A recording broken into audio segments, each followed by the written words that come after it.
Hello दोस्तों, जय हिंद। उम्मीद आप सब लोग मस्त होंगे और अपनी पढ़ाई में व्यस्त होंगे। आज आप सभी को फिर मैं प्रैक्टिस करवाएंगे, ठीक है ना।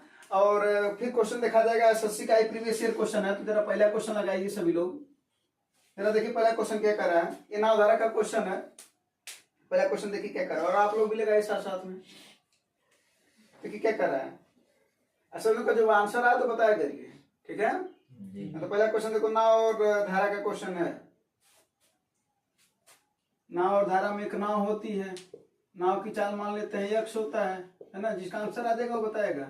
और धारा की चाल मान लेते हैं y किलोमीटर प्रति घंटा, है ना। अनुकूल चाल जब बात करते हैं तो अनुकूल चाल का मतलब क्या होता है। अनुकूल में क्या करते हैं, दोनों को जोड़ देते हैं, और प्रतिकूल में क्या करते हैं, दोनों को घटा देते हैं, यही ना। हाँ, तो अब वही बात करा, इसी पर सवाल है।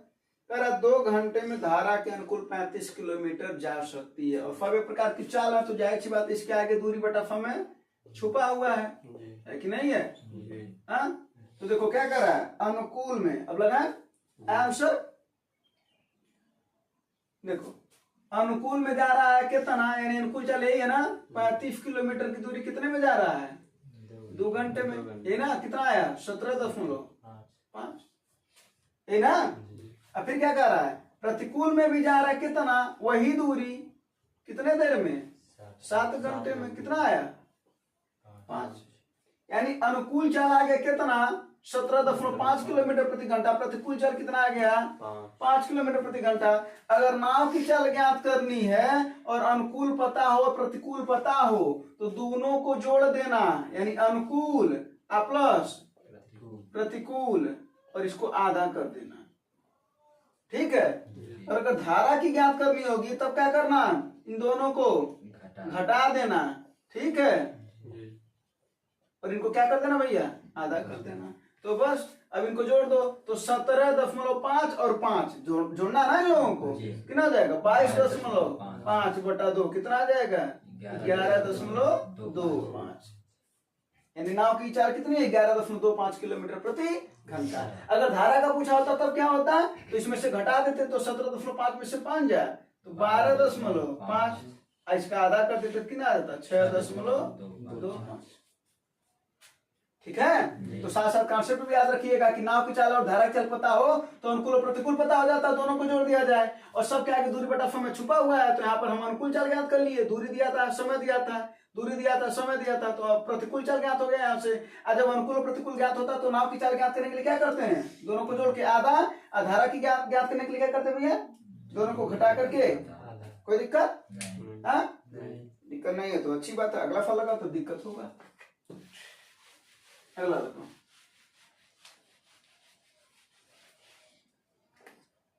अगला फल देखो, लघुत्तम समापवर्तक ज्ञात करना है। अलजेब्रा है ना। हाँ, तो बताओ क्या होगा। कह रहा है x² minus 8x, x² minus 8x plus 15। और दूसरा क्या भैया, x² माइनस 5x प्लस 6। इसी का लॉसा ज्ञात करना है। कोई दिक्कत वाली बात नहीं है। अगर पढ़े हो गए क्लास 10th में द्विघात समीकरण को सॉल्व करना तो कोई दिक्कत वाली बात नहीं है। तो आ रहा तो बताओ, और आप लोग भी बताएं। इसमें करना क्या होता है, ये जो लास्ट वाला है और यहाँ पर a का वैल्यू 1 है तो इसी का गुणनखंड करना होता है। और ऐसा गुणनखंड करना होता है जिसको जोड़ने या घटाने पर ये वाली वैल्यू आ जाए, है ना। क्या होगा वो, 3 गुणे 5, 3 × 5 = 15 और 3 × 5 = 8। यहाँ पर माइनस है ना, तो दोनों वैल्यू माइनस में आएंगे। यानी क्या हो जाएगा, तब एक बार x के साथ 3 लिख देना और एक बार क्या लिख देना, x के साथ 5, दोनों माइनस होगी, बोले ना। उसी तरीके से यहाँ पर भी माइनस है ना, तो दोनों वैल्यू क्या होगी, माइनस होगी। तो इसमें भी वही कमा करेंगे। तो 6 का ऐसा गुणनखंड कर की जोड़ने पर 5 है, गुणा करने पर 6 है, क्या होगा, 1 और बोलो, हाँ सॉरी, हाँ 2 और 3, 2 3 2 3 क्या हो जाएगा, x - 2 और x - 3। या तो कोई दिक्कत। अब देखो, अब हमको क्या चाहिए भैया, लॉसा, बोलो। यानी यहाँ पर लॉसा तो पूछ रहा, मौसा भी पूछ सकता था, बोलो पूछ सकता था या नहीं, पूछ सकता था ना। लॉसा का मतलब क्या होता है भैया, सीधी सी बात है, जो दोनों जगह हो। तो सबसे पहले जो कॉमन पहले उसको ले लो, तो x - 3 x - 3 कॉमन है, पहले इसको ले लो, ठीक है। ये हो गया।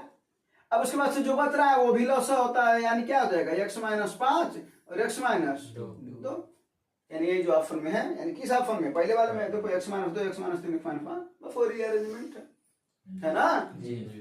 और अगर मौसा पूछता तो क्या होता है, जो दोनों में होता है वही क्या होता है, मौसा होता है, तो x माइनस 3 दोनों जगह में है। अगर कुछ ना होता तो क्या होता, तो मौसा एक होता, जो कुछ ना होता तो एक होता, कोई दिक्कत नहीं। तो से यहाँ पर गुणनखंड करने आना चाहिए, है ना जी। अगला फल लगाओगे, अगला फल लगाओ। एक निश्चित मूलधन पर 8 वर्ष के लिए 21% प्रति वर्ष की दर से अर्जित साधारण ब्याज और उसी मूलधन पर समान दर से 21 वर्ष के लिए अर्जित साधारण ब्याज का अनुपात क्या होगा, कोई दिक्कत ही नहीं है। यानी ब्याज 1 और अनुपात ब्याज 2। और कभी भी अगर ऐसा पूछे और मूलधन अगर बराबर है तो हमको डायरेक्ट क्या करना, जरा वो देखो, सीधा सा बात है, जो रेट दे रखा है समय अगुणे रेट बटा समय गुणे रेट, वही रेट है ना 21%। बाद वाले में भी बस ये आंसर जाएगा 21 से 21 कट जाएगा, कितना आया 8 अनुपात 21, ठीक ना। वो साधारण ब्याज का फार्मूला भी लगाओगे ना तो भी लग जाएगा, साधारण ब्याज मूलधन गुणे दर गुणे समय बटा 100, वो तो मूलधन बराबर ही है, कट जाएगा 100 से 100 कट जाएगा, है ना, बात हो जाएगा ना। ब्याज 1 बटे ब्याज 2 बराबर समय बचा रेट बचा, समय बचा रेट बचा, है ना जी। ये सब फल देख करके लगाने वाले हैं ना जी, नहीं लगाने वाले हैं। हाँ, अगला फल जरा देख लो, कर रहा है गलत सूत्र का चयन कीजिए। तुम लोग बताओ गलत सूत्र कौन है, पहले हम फार्मूला लिख देते हैं। देखो जरा, sine square theta plus cos square theta बराबर 1 होता है, ठीक है ना। फिर उसके बाद से यहाँ और फार्मूला लिख दें, यहाँ पर लिख सकते हो साइन स्क्वायर थीटा बराबर 1 minus cos square theta, cos square theta बराबर 1 माइनस, इसी का बदला हुआ रूप है ना। अगला होता है sec square theta minus tan square theta बराबर 1, तो सेक स्क्वायर थीटा बराबर क्या हो जाएगा भैया 1 प्लस, भैया उधर जाएगा ना 1 plus tan square theta, tan square theta बराबर क्या हो जाएगा सेक स्क्वायर थीटा माइनस, ये उधर जाएगा माइनस और इधर आएगा तो माइनस हो जाएगा ना। अगला क्या होता है cosec square theta minus cot square theta बराबर 1, तो बताओ जरा cosec स्क्वायर थीटा बराबर क्या हो जाएगा 1 प्लस cot स्क्वायर थीटा, और cot स्क्वायर थीटा बराबर क्या हो जाएगा cosec स्क्वायर थीटा माइनस। अब बताओ कौन सा गलत है, अब ऑप्शन में देख के बताओ कौन सा गलत है, करा ना। गलत सूत्र का चयन कीजिए, पहला तो सही है cosec square theta minus cot square theta बराबर 1, ये तो सही है। फिर दूसरा क्या करा sin square theta plus cos square theta बराबर 1, ये तो होता ही है। फिर sec square theta plus cos square theta, बिल्कुल नहीं होता, कहीं है नहीं। और अगला देखो sec square theta minus tan square theta, देखो sec square theta minus tan square theta बराबर 1, है ना। यानी मूल मूल फार्मूले दे रखे हैं, मूल यही है ना मूल, हाँ जी। यानी कौन सा ऑप्शन गलत है, तीसरा, और इसको लिख लेना, ठीक है जी। चलो अगला फल जरा देखो, अगला लगाओ।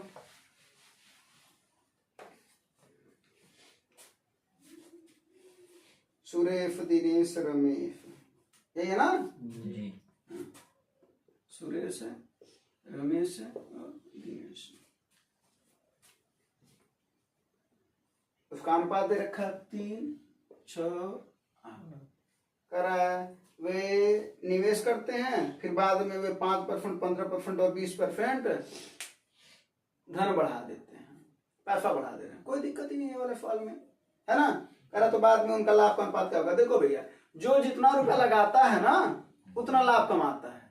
हम 100 रुपया लगाएंगे और अगर हम 10 रुपया लाभ कमाएं और तुम 200 रुपया लगाओगे तो कितना रुपया लाभ कमाओगे, जाहिर सी बात दुगुना लाभ कमाओगे, क्योंकि पैसा दुगुना है तो लाभ भी क्या होगा दोगुना होगा, होगा कि नहीं होगा, बोलो, है ना। चलो जब ऐसी बात है तो इसका मतलब हुआ कि सीधी सी बात, उसी में वृद्धि कर दो तो 3 का कितना वृद्धि हुआ है 5 का, यानी 105/100 अनुपात है, ये सब अनुपात में है ना। 6 का कितना वृद्धि हुआ है 15%, 115/100। 8 का कितना वृद्धि हुआ है 20%, 120/100। अनुपात में 100 कट जाएगा, पहले ही दिमाग में काट लेना चाहिए। यानी कभी भी अगर ऐसा सवाल देगा तो क्या करना, बट 100 मत लिखना, ठीक है। चलो अब इसको काट लो, 5 दूना 5 का नाम 5 दूना 10, 5 तिहाई 15, 5 दूना 10, 5 चौक के 20, सही ना। 3 से कट जाएगा क्या, 3 का नाम 3 दूना 3 8 24, क्या आया 21 अनुपाते 23 दूना 46 अनुपाते 8 टाइम 64, यानी 21, 46 और 64 का अनुपात है। ठीक है, कोई दिक्कत है का? नहीं। हाँ नहीं। अगला सवाल भी इसी तरीके का है। अगला लगाओ, इसी तरीके का सवाल है, ये तो लगा ही लोगे। हाँ, राजेश, राकेश, रमेश, ये है ना? जी। हाँ हाँ, लगाओ इसका आंसर। राजेश, राकेश और रमेश। राजेश, राकेश, रमेश 2, 4, 9 के अनुपात में है। बड़ा आसान फॉर्मूला। बताओ भाई, आंसर बताओ। इतना जल्दी ये सब तो आंसर तुरंत आना चाहिए, देख करके आना चाहिए। कितना आया? 60 और 135। 60 और 135। हाँ ठीक है, और आप लोगों का अभी नहीं है? अरे भाई क्या कह रहा है? राजेश ने परीक्षा 30 अंक प्राप्त किए। देखो ये राजेश सही है ना, तो 30 प्राप्त किया, यानी 2 बराबर 30। तो क्या पूछ रहा है? तो राकेश और रमेश कितना अंक प्राप्त किया? राकेश का यानी 2 बराबर अगर 30 तो 4 बराबर कितना है ना? तो 4 गुणे 30 बटा 2 दूना 4, 30 दूना 60, यानी कितना अंक प्राप्त किया? 60। यही ना? अगर पूछ रहा 2 बराबर 30, तो यहाँ से अगर हम 1 की वैल्यू निकाल दें तो 15 होगा ना? वही बात ये होगा, 15 चौके 15 नामा 145। इसे तो देख करके लगाने वाले हैं, तुरंत लगाना चाहिए। हाँ, अगला सवाल भी लगाओ। औसत का सवाल है, और औसत का फल है। औसत पढ़ाई करोगे तो भी ये वाला फल लग ही जाएगा, यानी कम से कम वाली पढ़ाई में भी ये वाला फल लग जाता है, कोई दिक्कत नहीं है। सीजल का सवाल है 2023 का। ऐसे सवाल में पूरा का पूरा नहीं लगाना चाहिए, बस देखना चाहिए कि क्या परिवर्तन हो रहा है ना? मूल पर बात करना चाहिए हमेशा। मूल कितना है यहाँ पर? मूल कितना है औसत? 32 हो रहा है, यही ना? बात समझने वाली है, और समझते हैं। इधर देखो, 2 संख्या 29 और 31 वहां से क्या करा? निकल गया, यानी कौन निकल गया? 29 निकल गया और 31 निकल गया, ये ना? अब मैं बताओ, 29 निकल गया, 31 निकल गया, तो यानी कुछ ना कुछ ये इसके जाने से कम हो गया, कुछ कम ही हुआ। तो और जब ये दो लोग कमे होंगे तो अगला वाले औसत में क्या आएगा? उछाल आएगा, जाहिर सी बात है। अरे भाई, इनकी संख्या कम थी तो ये चले गए, तो कम वाले कम वाले लेकर के जाएंगे। हाँ, और उसके बाद फिर तो जाहिर सी बात है, जैसे मान लो हम हैं, ठीक ना, हम अकेले कमा रहे हैं, हमारे परिवार में 5 लोग हैं और हम अकेले कमा रहे हैं, और 4 लोग नहीं कमा रहे हैं, तो औसत हमारा क्या होगा? कम। और 4 लोग और कमाने लगे तो, और वो 5 लोग जब कमाने लगे उसमें से 2 लोग बाद में नौकरी छोड़ दिए, तो अब हमारा औसत फिर कम हुआ। फिर 2 लोग कमाएंगे, फिर क्या होगा? औसत। तो जब ये कम वाले जाएंगे तो हमारा औसत क्या हो जाएगा? यहाँ से कुछ तो बढ़ेगा, ऐसी बात है। क्योंकि अब इसमें से देखो कितना परिवर्तन हुआ है, 32 से 29 हुआ, कितना आया? +3। और ये यानी ये हमारे पास रहना चाहिए था, लेकिन नहीं रहा, है ना? तो 3, 1, 4 रहना चाहिए था। कितने लोगों में? 2 चलेगा ना, तो बचे कितने? 20 थे, कितने बचे? 2 दूना 4, 2 9, तो 9 से इसको काटोगे कितना आएगा? 10 पर लगाओगे तो 20 हो जाएगा। 9 दूना 9 दूना 32 था, इतना बढ़ गया, है ना? उसी को कहते हैं मूल प्लस परिवर्तन। तो मूल प्लस परिवर्तन कितने का हुआ? 0.22, है ना? अगर नहीं गए होते तो हमारा 32 रहा होता। अगला फल देखो, बस जिसको ये वाला नहीं आएगा ना वो छोड़ देगा, और जिसको आएगा वो लगा लेगा। आसान सा सवाल है, ऊंचाई और दूरी का सवाल है। ऊंचाई और दूरी के सवाल में जाहिर सी बात है, एक ऊंचाई होती है यानी लंब, और एक क्या कह रहा है? दूरी यानी आधार, है ना? देखो क्या कर रहा है, एक क्षैतिज तल पर भवन के पाद से यानी भवन के आधार से, ये देखो इधर एक भवन है, ये भवन है ना, देखो, और इसके आधार से यही है, ठीक है?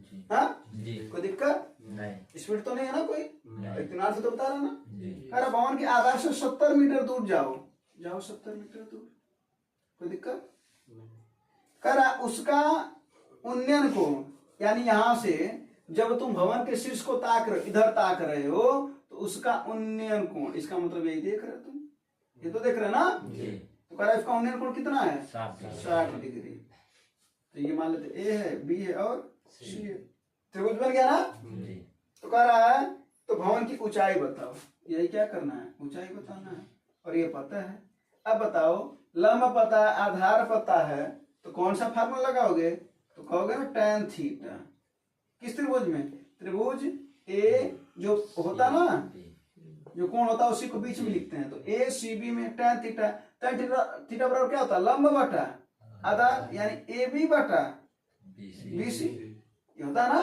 जी ए बी की वैल्यू कितनी है ये अच्छा है ना जी अच्छा यहाँ नीचे लिख देते हैं और थीटा की वैल्यू कितनी है 60 डिग्री तो कितना हो जाएगा tan 60 डिग्री बराबर ए बी की वैल्यू कितनी है बीसी की वैल्यू वैसे भी जिनको आता होगा ना देख करके मानते होंगे है ना तो tan 60 का वैल्यू कितना है करने में 3 बराबर h बटा 70 इधर जाएगा तो h का वैल्यू कितना आ जाएगा 70 करनी में 3 और करनी में 3 का अगर वैल्यू दिया रहता तो 1.3 तो होता है ना जी और 1.4 होता है करने में 2 की वैल्यू आ गया ना फैक्टर करने में 3 जी ये वाला फॉल लगाओ ये तो देख करके लगाने वाला फॉल हुआ हाँ जी हाँ और बहुत बार शॉर्ट वीडियो में देखे होंगे ऐसा सवाल को जी हाँ जी हाँ तो वहां से भी सीखे होंगे तो इसका आंसर तो देख करके आ गया होगा ना कितना आंसर है 4 बहुत कैसे लगाते हैं भैया बाकी लोग भी सीख लें देख करके आंसर लगाने के लिए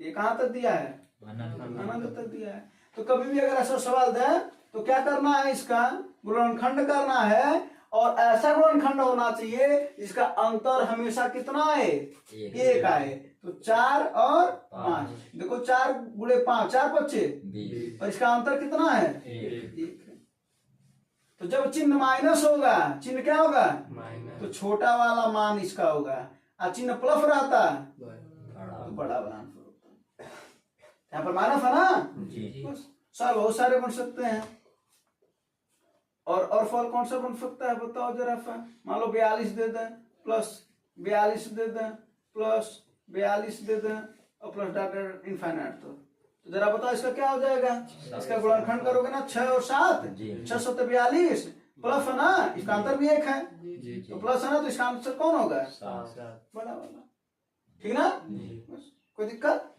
हाँ इसका बेसिक मेथड भी होता है जब कॉन्सेप्ट पढ़ाएंगे तो बेसिक मेथड भी बता देंगे उस समय भी ठीक है जी चलो अगला सवाल देखो कर रीवा के पास कुछ मुर्गियां और कुछ बकरियां हैं यदि जंतुओं के सिरों की कुल संख्या 100 है तो जंतु के पैरों की कुल संख्या 348 है तो रीवा के पास बकरियों की कुल संख्या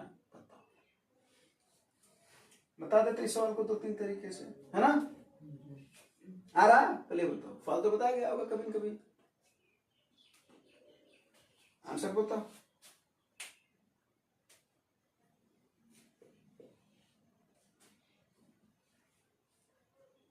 पहला तरीका तो ऑप्शन से है जी पहला तरीका ऑप्शन से लगा लो है ना देखो जरा अगर कह रहा 76 कह रहा बकरियों की कुल कितनी संख्या यानी बकरियों की संख्या दे रखा है यानी ये बकरी 76 होंगे तो मुर्गियां कितनी होंगी कुल फवन है फिर है तो एक लोग पास एक सिर होता है रावण तो नहीं हो हाँ वो लोग रावण नहीं है हाँ तो 76 और 24 तो ये क्या है बकरियां इनके कितने पैर होंगे हाँ 3 गोड़ वाला नहीं देखे हो 3 पैर वाला नहीं देखे हो हाँ और इसके कितने होंगे 2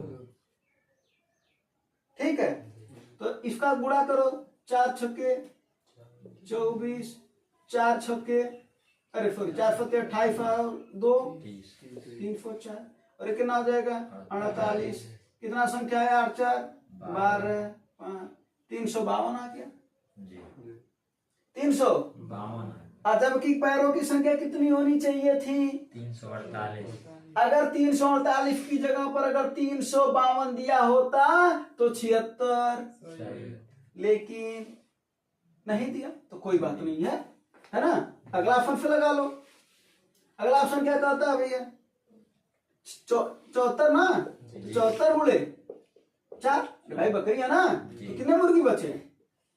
26 जी और इनका 2, तो 26 दूना 52, 74, 4 चौके 16 के 6, 4 फत्ते 28 और 1 29, 6 2 9 5 2 1 आ गया, यानी 74। एक ऑप्शन, एक तरीका तो ये हो गया ऑप्शन से लगाने का। बोलो कोई दिक्कत? हाँ नहीं दिक्कत।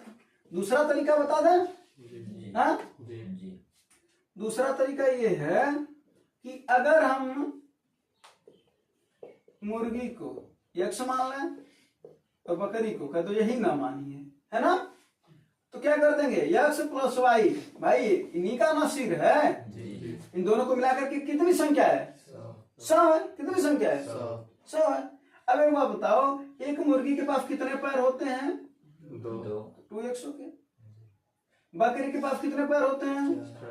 4 वाई हो गया। और इनकी संख्या कितनी है? 300।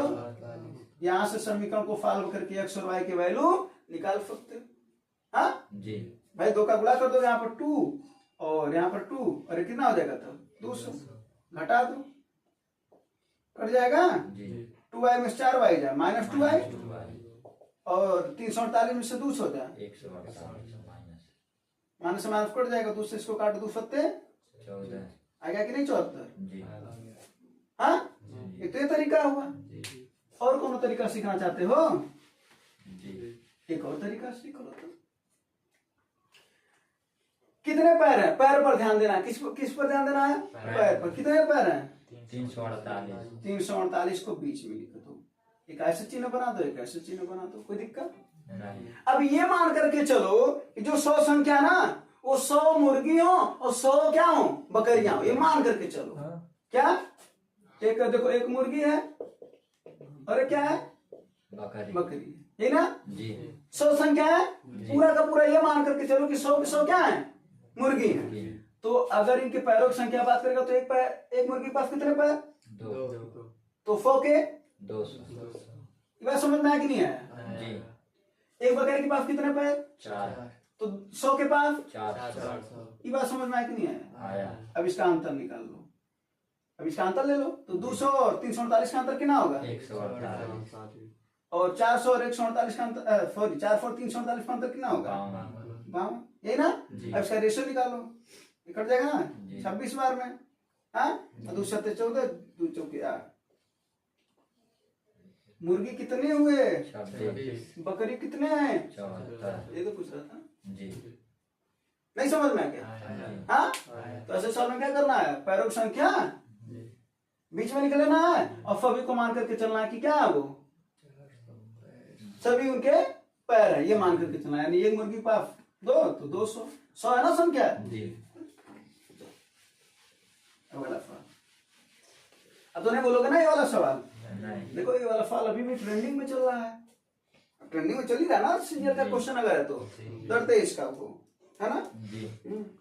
अगला देखो कह रहा एक संभव बहुभुज का बाकोण इतना है तो विकर्णों की संख्या बताओ। पहले कुछ फार्मूला लिखते हैं। हाँ जी। पहले जरा नोट करो, ये नहीं चला है।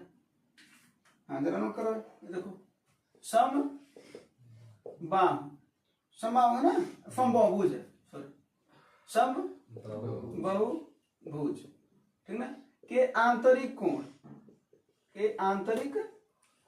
कोण का जो योग होता है वो क्या होता है? देखो n-2 इंटू 180, ठीक है। और समबाहुभुज के प्रत्येक आंतरिक कोण जो होता है, प्रत्येक आंतरिक कोण, ठीक है ना, वो होता है n-2 इंटू 180 अब बटा क्या कर दो n। ये दूसरा फार्मूला हो गया। तीसरा दिख रहा है? जी। हाँ जी। हाँ। फिर समबाहुभुज के बाह कोण का योग, बाह कोण का योग है, थोड़ा फाट में लिख रहा है, लिख लेना, ठीक है। बाह कोण का योग कितना होता है? 360 होता है हमेशा, ठीक है। और अगर बात करें समबाहुभुज के प्रत्येक बाह कोण, क्या? प्रत्येक बाह कोण, तो कितना हो जाएगा? 360 बटा n। 5वां फार्मूला लिखो, विकर्णों की संख्या विकर्णों की संख्या किसमें? समबाहुभुज में कितना होता है? n into n minus 3/2। अब तुम्हारा फल आ गया। पहले पांचों फार्मूला लिख लेना, उसके बाद फिर तुम्हारा फल आगे। कभी कभी रेशियो पूछता है, समबाहुभुज के आंतरिक कोण और बाह्य कोण का रेशियो बताओ, कोई दिक्कत ही नहीं है। इसका n माइनस 2 बटे इंटू 180 बटा 360 तो क्या हो जाएगा? n माइनस 2 बटे 2। अरे भाई 180 से 360 कट जाएगा ना दो बार में, क्या हो जाएगा? n minus 2/2। ये रेशियो होता है, कोई दिक्कत नहीं हो तो ज्ञात कर सकते हो, है ना। अब फल पर आ जाती है। समबाहुभुज का बाह्य कोण कितना है? कितना है? 18 है। कितना है? 18। तो अगर ये यानी भुजा तो हम ज्ञात कर लें, क्या ज्ञात कर लें? अब देखो समबाहुभुज, यही ना समबाहुभुज, समबाहुभुज के प्रत्येक बाह्य कोण कितना है भैया? 18। कितना है? तो इसी पर काम कर रहा है ना, चौथे वाले पर। बोलो हाँ, तो कितना है ये? 18। तो जरा देखो 18 बराबर क्या हो जाएगा? 360 बटा n, 18 दूना n का वैल्यू कितना आ गया? यानी भुजाएं कितनी है? यानी वो कितनी भुजाओं वाला बहुभुज है? 20 भुजाओं वाला बहुभुज है। क्या पूछ रहा है? विकर्णों की संख्या। तो रख दो भैया, क्या हो जाएगा? 20 अगुणे 20 में से 3 जाए 17 अब बटा कितना आया? 117 नहीं समझ में आया? आया। फार्मूला नोट कर लो, ठीक है। जी कोई दिक्कत नहीं। परेशानी नहीं। समस्या? अगला वाला फल बिल्कुल हम नहीं लगाएंगे, तुम लोग लगा के बताओ। इसको नोट कर लिए ना? जी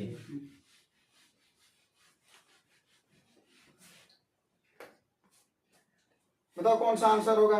ये 29 18 245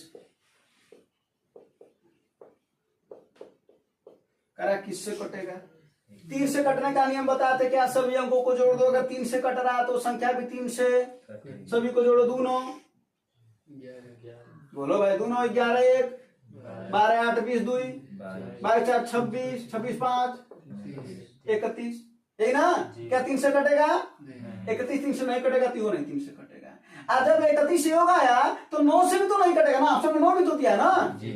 बोलो तो जब 3 से नहीं कटेगा तो 9 से भी नहीं कटेगा, और साथ में 12 से नहीं कटेगा, क्योंकि 3 गुणे 4 है तो ये है 12 कटने के लिए 3 से भी पहले तुम्हें कटना पड़ेगा, कहेगा है ना। हाँ कि तुम्हें 12 से कटने से पहले हमसे कटना पड़ेगा। इसका मतलब न 3 से कटेगा, न 12 से कटेगा, न 9 से कटेगा, तो बचा 11। अब प्रयोग करना तो बात अलग है ना। आंसर तो आ ही गया, लेकिन प्रयोग करना तो बात ही अलग है। नहीं हमको दिखाई 11 से कैसे कटेगा, तो क्या होता है? एक एक को छोड़ करके जोड़ दो। 2 1 3 2 5 5 एक आया 10, और ये वाला जोड़ दो 9 8 17 4 21। इन्हीं का अंतर ले लो, कितना आया? 11। अगर अंतर 11 है या 0 है या 22 है, माने 0 है 11 है 22 है 33 है 44 है 55, यानी 11 से कटने वाली संख्या है, चाहे अंतर 0 आए तो किससे कटता है वो? 11। न बताते बताते भी बता ही दिए। अगला सवाल, अगला सवाल देखो। ऐसे सवाल में बताया भी थे ना, नया बराबर क्या होता है भैया? मूल प्लस परिवर्तन बताया थे ना जी। हाँ आंसर बताना चाहिए सबका यार, देख करके कितना आंसर है बता तुरंत लगा के बता। इसी वजह से तुम लोग आंसर क्यों नहीं देते हैं, ताकि लगा के बता। अरे यार दिख रहा है सीधा सीधा। मूल कितना है? मूल कितना है? 100 है ना।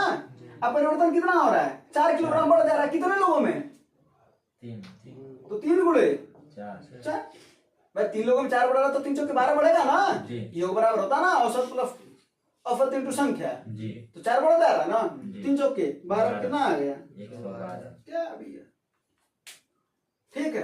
तो नया बड़ा मूल प्लस मूल कितना है? 100।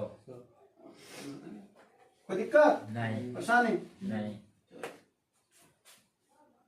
अगला फल देखो। अगला फल देखो, कह रहा कुछ उत्पाद क्रमिक रूप से 3 व्यापारियों के हाथों से गुजरते हैं। ठीक है, कैलकुलेशन खूब लंबा है ना। और कह रहा है कि वो अपने माल को अपने क्रय मूल्य के 30% के लाभ पर बेचता है। यदि अंतिम व्यापारी के उत्पादों को 300 रुपए में बेचा तो पहले व्यापारी ने कितना भुगतान किया? देखो पहले दाम कितना था? एक्स था, जी ये पहले दाम कितना था, एक्स था, कितना हुआ, पहले वो कितना बेचा 30% का लाभ पर कितना हुआ 130 बट्टा, फिर दूसरे को बेचा 130 बट्टा, सब तीनों लोगों को बेच रहा ना, फिर 130 बट्टा, आप सबको 30% का लाभ मिल रहा है जी। और एक अंत में कितना आ रहा है 300। अब एक्स का वैल्यू बताओ, बता एक्स का वैल्यू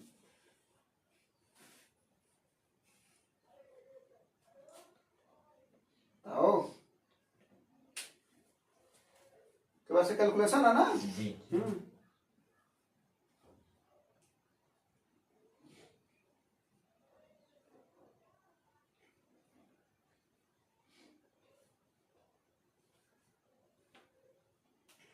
चलो इसका आंसर बताना कमेंट में कल कैलकुलेशन करके, ठीक है ना। जी चलो अगला सवाल देखो,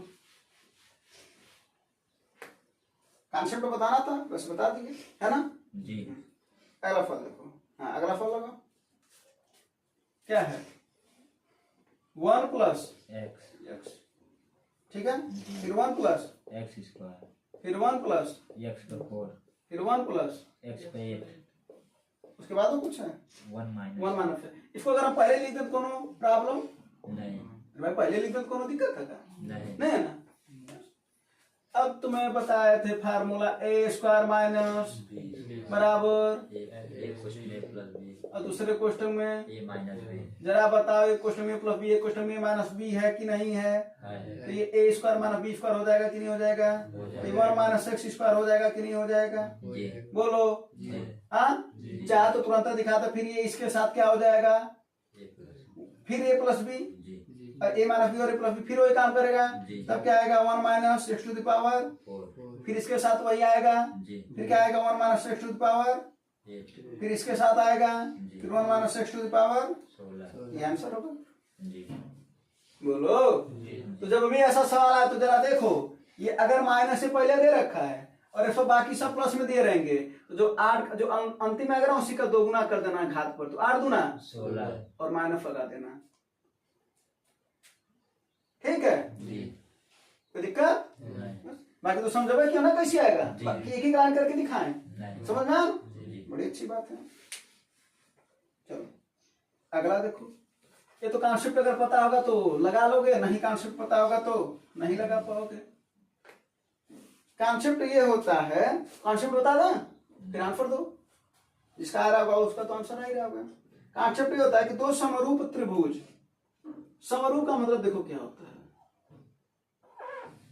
समरूप का मतलब देखो क्या होता है, A B C P Q R, इनकी भुजाएं उसी अनुपात में होती हैं, ठीक है। जैसे मान लो ये 2 है, ये 3 है और ये 4 है, तो ये कितना हो जाएगा, अगर ये 6 हो जाएगा तो 2 तिहाई, 6 तो यहाँ पर भी ये 9 हो जाएगा और यहाँ पर क्या हो जाएगा 12 इसी को बोलते हैं समरूप। देखो 2 तिहाई 6 3 त्रिका 9 4 तिहाई, 12 यानी सब एक अनुपात में है कि नहीं है, जी गुणे 3 है ना, इसी को बोलते हैं समरूप, ठीक है ना। तो इसमें बहुत से कॉन्सेप्ट चलते हैं, जैसे मान लो ए बी अब बटा बी सी अगर चल रहा है, ए बी बटा बी सी चला ना, यहाँ पर भी वही चलेगा, क्या चलेगा पी क्यू बटा क्यू आर, ठीक है। अगर चला क्यू आर बटा पी आर तो क्या हो जाएगा, क्यू आर बटा पी आर किसके बराबर होगा, क्यू आर चला है तो बी सी चलेगा, फिर क्या चला पी आर तो ए सी चलेगा, यही ना, चाहे एफ बोलो चाहे फी बोलो, ये कॉन्सेप्ट चलता है समरूप वाले में, समझ में आया। हाँ अब इसके बाद क्षेत्रफलों का अनुपात दे रखा है, यानी अगर ये 196 है और ये कितना 225 600 तो क्या कर रहा है, उसकी संगत भुजाओं का अनुपात बताओ, तो जो उसकी संगत भुजाएं होती हैं यानी यही ए बी और पी क्यू, इसी के बारे में पूछ रहा ना, तो ए बी बटा पी क्यू बराबर करणी में हो जाता है उन्हीं का अनुपात, यानी 196 बटा,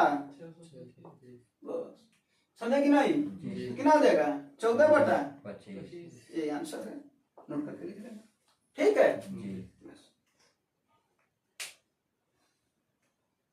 अभी सवाल है, ये लास्ट सवाल है, हाँ ये लास्ट है ना, आज का ना, ये हमेशा के लिए लास्ट है, आज का लास्ट है, अब सोचे हमेशा के लिए लास्ट है।